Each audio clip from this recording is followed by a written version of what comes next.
What is going on, guys? The Inside the Boot podcast, and today we have a Giants off-season video.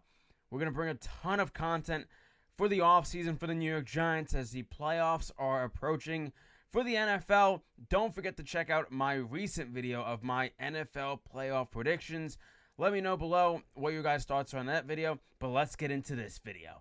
All right, so the New York Giants are in the off-season, right, and a lot of changes need to get done because this team had such an embarrassing season in their 100th anniversary year, and a record of 3-14, not good for this team. And when we need to kill the draft and kill this offseason if we want to even have some sort of a chance next year.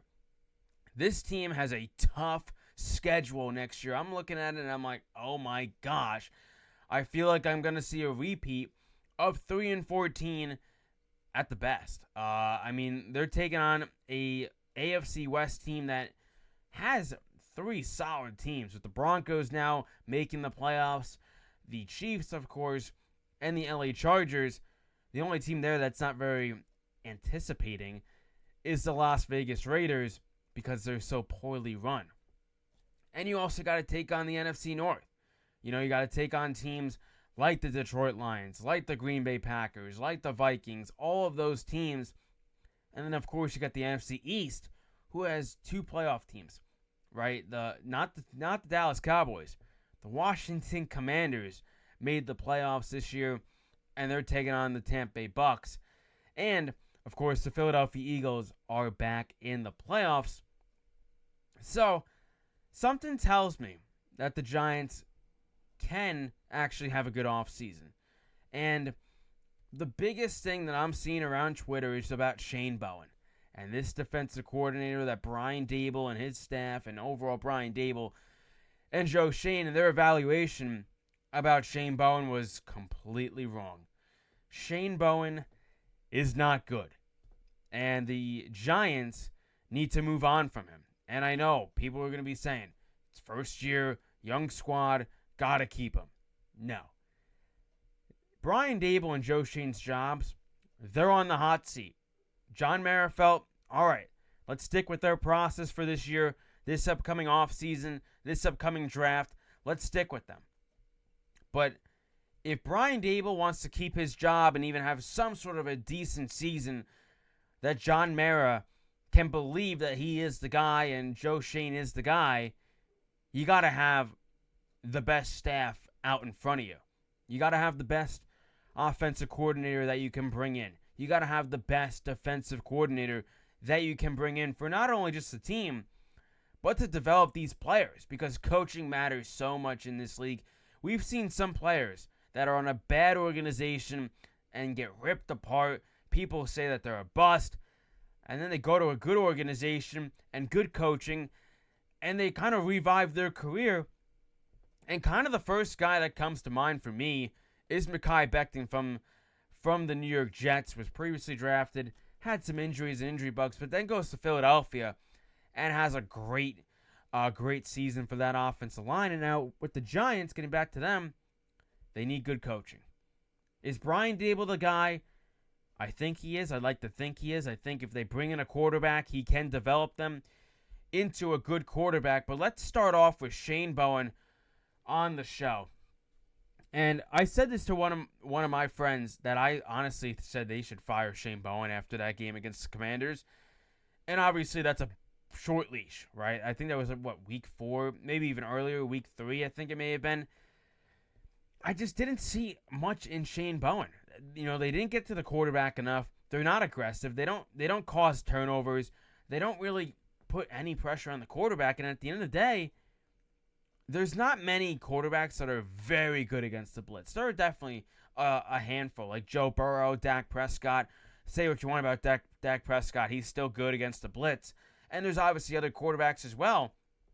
But when you don't apply any pressure, and you know you're having Brian Burns dropping coverage. I saw it against the Eagles in their final game that he's dropping back in coverage. And with Kayvon Thibodeau too. You can't have that. You can't have that. You need to just apply pressure to these quarterbacks. And that's why I don't think Shane Bowen's the guy. I mean, you look at his first-year resume, and the big thing that the Giants brought him in was to stop the run. The Giants were one of the worst run defenses in the NFL. And, I mean, there was, a stat that the Giants didn't have an interception from, week 1. They got one against Sam Darnold from Darius Musayo, a rookie linebacker that they drafted in the late rounds of the 2024 class. That's looking pretty decent, pretty good, in my opinion, with how all of them played this year. And we'll definitely get into that in a few minutes. But with Shane Bowen, they had that interception in week 1, and then I think they took 11 weeks off of getting an interception. And to me, that's just unacceptable. Whatever scheme he's running isn't helping the Giants defense at all, cause turnovers, and it's just unacceptable. I mean, we look at the stats here. 5 interceptions. The only team that was worse than them was the Cleveland Browns, who you did play against and did defeat. They're 9th worst in yards per play, and they're allowing 5.6 yards every play. I mean, that can't happen. And, I mean, just the completion for quarterbacks, they're completing 69.4% of their passes, and that's second worst in the NFL. Passer rating was at 103. That was third worst in the NFL. And yards gained per pass attempt, they were 4th worst in the NFL. And I see all that, and I see disaster. And, I mean, it wasn't good. These soft coverages, and say what you want about Deonte Banks, too. And I have been critical of Deonte Banks a lot. But I think also, this man's a press corner. He doesn't want to be, 5 yards back and playing soft coverage on these wide receivers.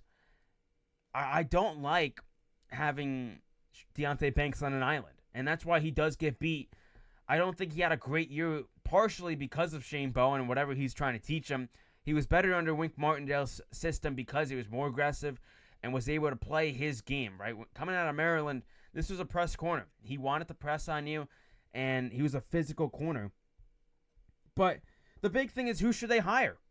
And I was stuck between 3 guys. Robert Saleh, former head coach of the New York Jets, who got fired. Patrick Graham from the Raiders. And Dennis Allen from the Saints, who got fired as a head coach.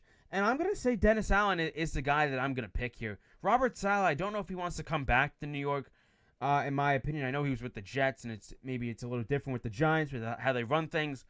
But I think Dennis Allen, he was a good defensive coordinator under the Saints. I mean, the 2018 season, they were 13-3. They ranked 14th in points allowed per game, and second in rushing per game. The 2019 season, they also maintained another good performance as well. They ranked 13th in points allowed and 4th in sacks with 51. And then the 2020 season, I mean, it was one of their biggest key factors. They ranked 5th in points allowed and 4th in total yards, and also led the league in interceptions.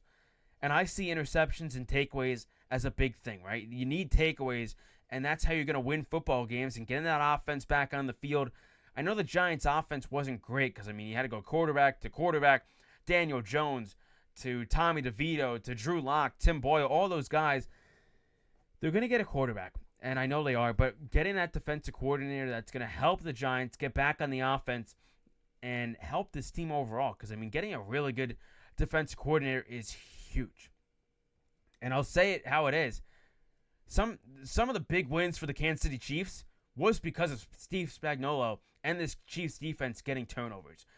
This 16-1 team, or whatever it was, 15-2 team, wasn't all because of Patrick Mahomes. And Patrick Mahomes is an elite player. And I'm not saying the Giants are anywhere near the Kansas City Chiefs, because they're not. I'm just trying to have a comparison that if you have a good defensive coordinator and a good enough offense, you can run the football and you can do your things and get turnovers and score points, because a lot of these wins were really because of the Chiefs' defense and partially because of the refs, but we won't say that anymore. But also, I mean, sometimes people are just not meant for the head coaching job. And Dennis Allen was not meant for the head coaching job. I mean, they were not good at all. That 7-game big losing streak that ultimately got him fired. This guy's a defensive coordinator. He's not a head coach.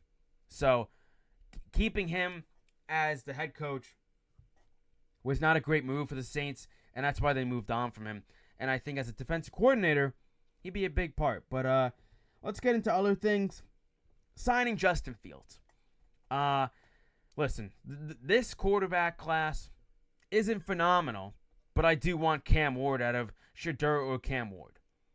Now, the Giants picked number 3 in the draft, and the Browns and Titans are ahead of them. And it was originally rumored that the Tennessee Titans were in love with Cam Ward and his development and the season he had over at Miami.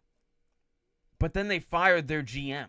They kept the head coach, Ryan Callahan, or Brian Callahan, I think his name is. So, I still think Cam Ward and the Titans are probably still in the conversation as the number 1 pick. For me, it's really what comes down to what the Cleveland Browns want. Do they want the best player available with Travis Hunter, who can play cornerback, who can play wide receiver for them? But Deshaun Watson's future is up in air with the injuries. He just had another injury to his Achilles. That's going to sideline him for the 2025 season. So where do the Cleveland Browns go? Do they take Shedeur Sanders? Does Cam Ward fall to them? And the Giants ultimately are in a tough spot because they pick at 3. And I don't think any of those teams are going to be willing to move to pick 3 to let the Giants take their quarterback of the future. So they're kind of stuck with number 3. And if they get Travis Hunter, great. Ultimately, I do want Cam Ward. But if they do get Travis Hunter, that's a major upgrade at cornerback. Or if they want to keep him at wide receiver, ultimately, I think he plays both positions, but just probably more in the cornerback side than wide receiver. Or it's what Brian Daboll wants to do with him. But signing Justin Fields, I think he had good numbers at Pittsburgh. And ultimately, I think he may have been better off starting him instead of putting in Russell Wilson. But overall, I think Justin Fields just fits in this offense and what Brian Daboll likes to do, right? We know at Buffalo, Brian Daboll loved to use Josh Allen's legs. And then with Daniel Jones, with the Giants, he loved to use Daniel Jones' legs and his speed and his elusiveness and all of that. Justin Fields fits that perfectly. Justin Fields has a strong arm. He can get it downfield. He can throw the ball well. And he was at a 66% completion rate over 10 games after being traded. 5 touchdowns, only 1 interception. That's solid. That's good. And I think with Justin Fields and Malik Neighbors, Wanda Robinson, Theo Johnson, Tyron Tracy, and if they get Travis Hunter, I think that's a solid group.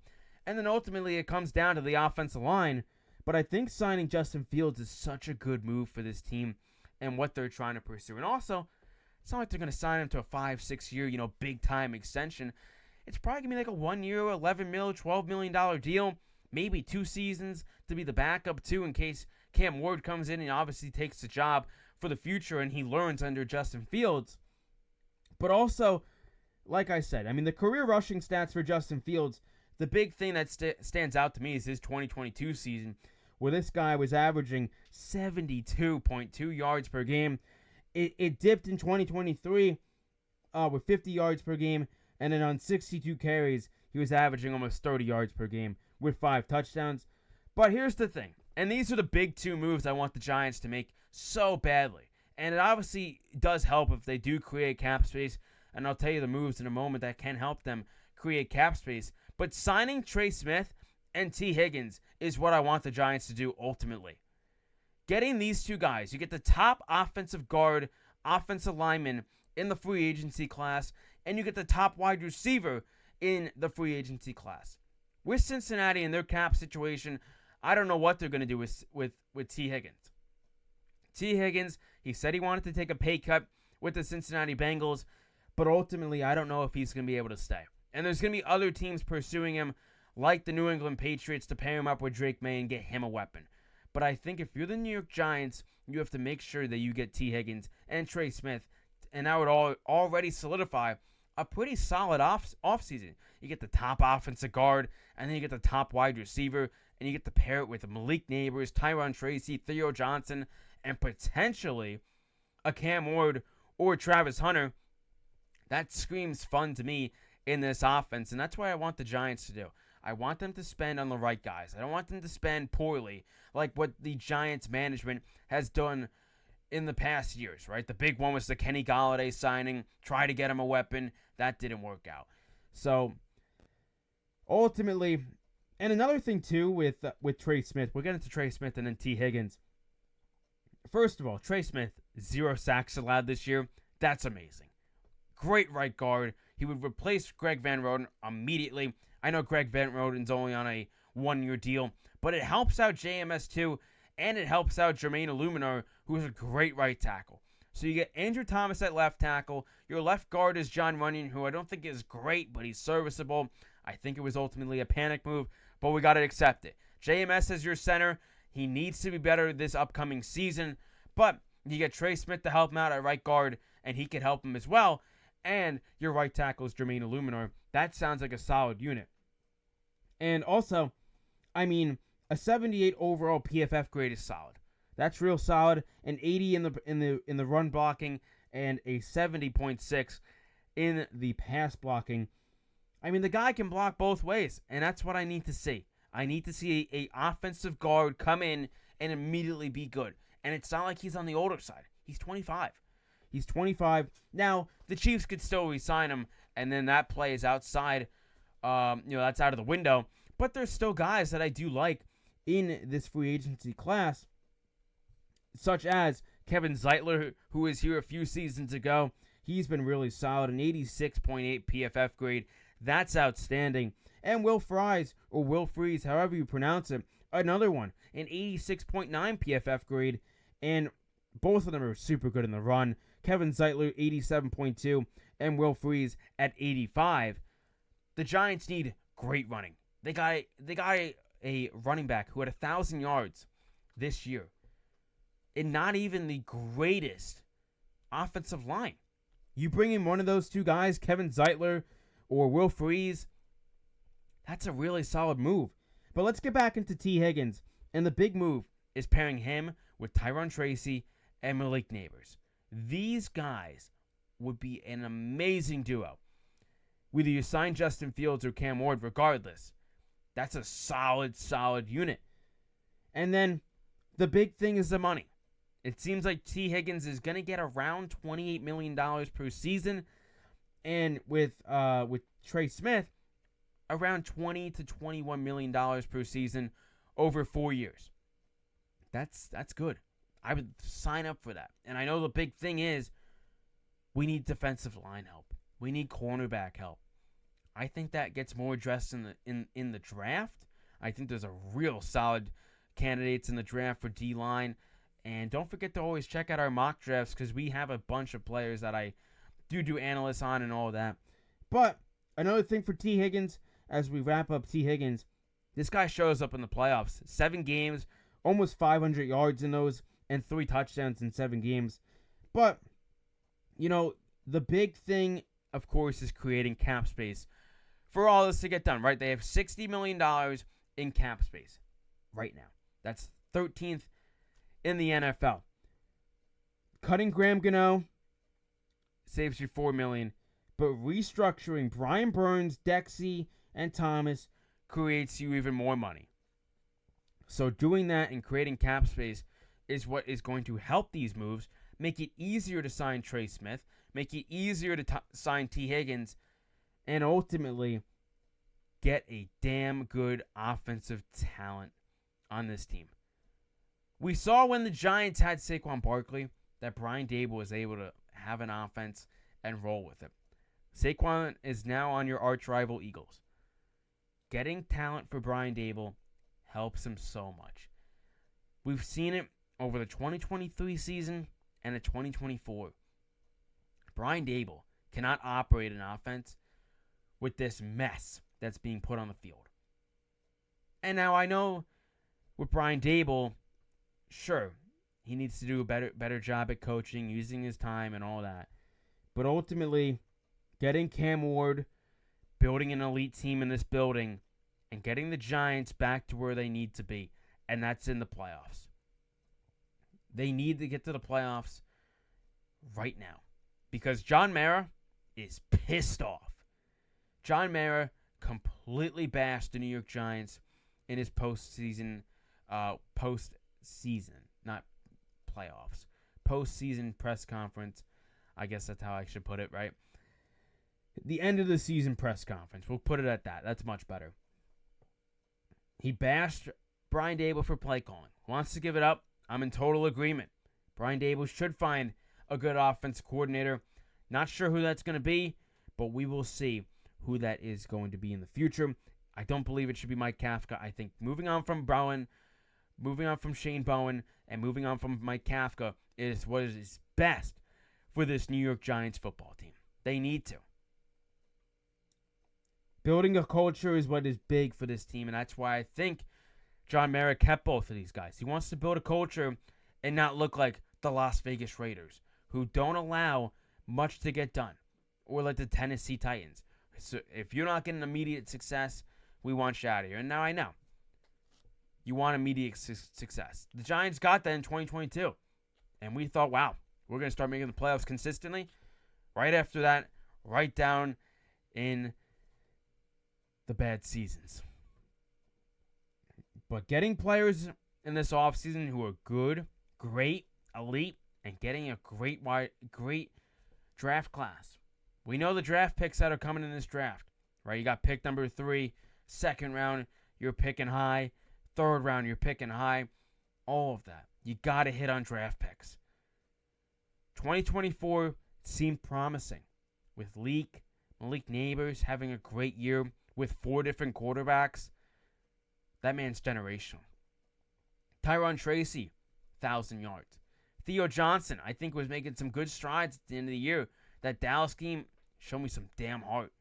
Showed me that this guy's a tough SOB. But, yeah, I'm excited for this offseason. Need the Giants to get better.